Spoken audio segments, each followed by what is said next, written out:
বাসুকীনাথ মন্দিরে বাবা ভোলেনাথের দরবার অবস্থিত। বাসুকীনাথ ধামে শিব ও পার্বতী মন্দির একে অপরের ঠিক সামনে।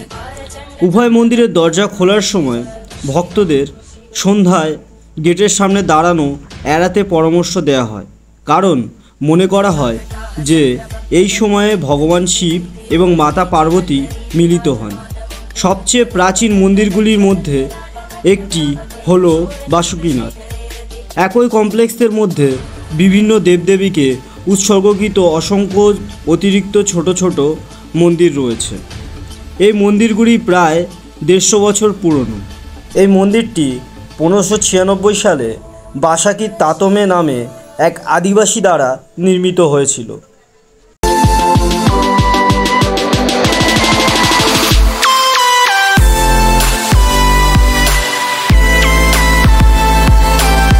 এখন ডে 2 চলছে, তো আমরা আজকে বৈদ্যনাথ ছেড়ে দেওঘর, তারপরে আশেপাশে যে সিনারি জায়গাগুলো রয়েছে, ত্রিকুট পর্বত, তপবন, এইসব জায়গাগুলো কভার করব। তো চলুন ঘুরে আসা যাক।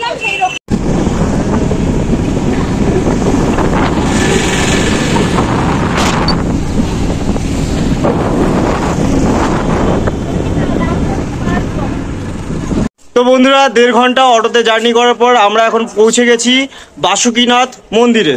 তো চলুন ভেতরে যাওয়া যাক এবং দেখে নেওয়া যাক ভেতরে কি কি রয়েছে। ঝাড়খণ্ডের দুমকা জেলায় বাসুকীনাথের বাড়ি। দুমকার প্রায় 25 কিলোমিটার উত্তর পশ্চিমে এটি দেওঘর দুমকা রাজ্য রুটে অবস্থিত। হিন্দুদের কাছে এটি একটি পবিত্র স্থান। এই স্থানের প্রধান আকর্ষণ হল বাসুকীনাথ মন্দির। নিকটতম রেলপথগুলি হল জামতারা রেলওয়ে স্টেশন এবং জেসিডি জংশন রেলওয়ে স্টেশন। রাঁচির বিমানবন্দর সবচেয়ে কাছের। এটি দুমকা দেওঘর রাজ্য সড়কের জারমুন্ডি ব্লকে দুমকা জেলার সদর থেকে 24 কিলোমিটার দূরে অবস্থিত। প্রতি বছর হাজার হাজার মানুষ এখানে জড়ো হয় ভগবান শিবের উপাসনা করতে। সারা দেশ থেকে এখানে মানুষ আসে। শ্রাবণ মাসে ভগবান শিবের উপাসনা করার জন্য অনেক দেশ থেকে মানুষ এই স্থানে আসে। মন্দিরের চারপাশে অসংখ্য কল্পকাহিনী গড়ে উঠেছে এবং মনে করা হয় যে এই গল্পগুলি ভগবান শিব মন্দিরের প্রতিষ্ঠার প্রতিনিধিত্ব করে, যা আজও বিদ্যমান। তো বন্ধুরা, মন্দিরে এসে সর্বপ্রথমে তিলকটা করলাম। এবারে মন্দিরের ভেতর দিকে যাব এবং দর্শন করব। কিংবদন্তি অনুসারে সাগর মন্থনের সময় ভগবান বাসুকী একজন সর্পমস্তক দেবতা শিবলিঙ্গে বলিদান করেছিলেন। অনেক দিন ধরে এটাও মনে করা হয়েছিল যে শিবলিঙ্গকে নাগেরা অর্থাৎ বিভিন্ন প্রকারের সাপ দুধে স্নান করিয়েছিলেন। তাই এই মন্দিরটির নাম হয়েছে বাবা বাসুকীনাথ ধাম। ধারণা করা যায় যে 1596 সালে মন্দিরটি প্রতিষ্ঠিত হয়েছিল। কিংবদন্তিতে আছে যে বাসুকীনাথ মন্দিরে ভগবান শিবের দরবার অবস্থিত। প্রভু তার অনুগামীদের প্রতি মনোযোগ দেন, যারা শ্রদ্ধার সাথে এবং আন্তরিকভাবে ধামে যান। এই পৌরাণিক কাহিনীটি শ্রাবণে প্রচলিত কানওয়ারিয়া অনুষ্ঠানের সাথে ওতপ্রোতভাবে জড়িত। দেওঘরের আজ গৌরীনাথ মহাদেব এবং বাবার ধামে তীর্থযাত্রীরা মাটির পাত্রে গঙ্গা থেকে পবিত্র জল সরবরাহ করেন, যা তারা বহন করে।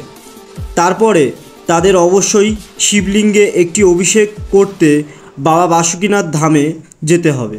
মনে করা হয় যে এই আচারের সময় ভগবান মহেশ্বর তার অনুগামীদের আবেদন শোনেন, তাদের সমস্যাগুলির সিদ্ধান্ত নেন এবং তাদের শান্তি দেন। মনে করা হয় বাসুকীনাথ মন্দিরে বাবা ভোলেনাথের দরবার অবস্থিত। এখানে শিব এবং দেবী পার্বতীকে উৎসর্গকৃত মন্দিরগুলি একে অপরের মুখোমুখি নির্মিত হয়েছে। ভক্তদের গেট খোলার সময় দরজা থেকে দূরে সরে যাওয়ার জন্য অনুরোধ করা হয়, কারণ মনে করা হয় যে এই সময়ে ভগবান শিব এবং দেবী পার্বতী মিলিত হন। স্থাপত্য। ঝাড়খণ্ডের প্রাচীনতম মন্দিরগুলির মধ্যে বাসুকীনাথ মন্দির অন্যতম। পুরো ক্যাম্পাস জুড়ে নির্মিত অসংখ্য মাধ্যমিক মন্দির এবং বিভিন্ন হিন্দু দেবদেবীর উদ্দেশ্যে উৎসর্গকৃত মূল মন্দির ছাড়াও নির্মিত। মন্দিরগুলি সাদা মার্বেল দিয়ে তৈরি এবং ঝাড়খণ্ড অঞ্চলের ঐতিহ্যবাহী মন্দিরগুলির শৈলীতে তৈরি করা হয়েছিল, যার একটি পদ্ম আকৃতির গম্বুজ রয়েছে। ভ্যানগঙ্গা একটি পুকুরের নাম যা মন্দিরের কাছাকাছি অবস্থিত। ভগবান শিবের ঐশ্বরিক আশীর্বাদ পাওয়ার আগে তীর্থযাত্রীরা এই পুকুরে স্নান করেন। তো চলুন বন্ধুরা, এই মন্দির দর্শনের আদর্শ সময় জেনে নিন। ইংরাজি ক্যালেন্ডার অনুসারে জুলাই বা আগস্ট এখানে ভ্রমণের সেরা মাস। এটিও শ্রাবণ মাস, যেহেতু আমরা জানি শ্রাবণী মেলা বা কানওয়ারিয়া যাত্রা, যা এখানে সবচেয়ে গুরুত্বপূর্ণ উৎসব, এই সময়ে অনুষ্ঠিত হয়। তাই এটি এখানে ভ্রমণের আদর্শ সময়। মন্দিরটি সারা বছর খোলা থাকে। বাবা বাসুকীনাথ মন্দিরের দর্শনের সময়গুলি নিম্নরূপ: 3টে AM থেকে 4টে PM হলো একটি দিনের জন্য সময়সীমা। রাতের সময় সূর্যাস্ত থেকে 8টা PM পর্যন্ত। দুপুর 12টা থেকে 2টোর মধ্যে ভোগ নিবেদন হয় মন্দিরে, তাই মন্দির বন্ধ থাকে। আরতির সময় সন্ধ্যা 5টা থেকে 7টা পর্যন্ত। দর্শন ড্রেস কোড। যদিও ড্রেস কোডের ওপর কোনো বিধিনিষেধ নেই, তবে সাধারণত ঐতিহ্যবাহী পোশাকের পরামর্শ দেওয়া হয়। তো বন্ধুরা, এখনকার মতো এটুকু। আবার একটি নতুন ভিডিও নিয়ে আপনাদের সামনে হাজির হয়ে যাব।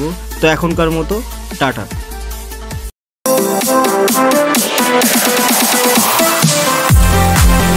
Subscribe now and press the bell icon. Never miss an update.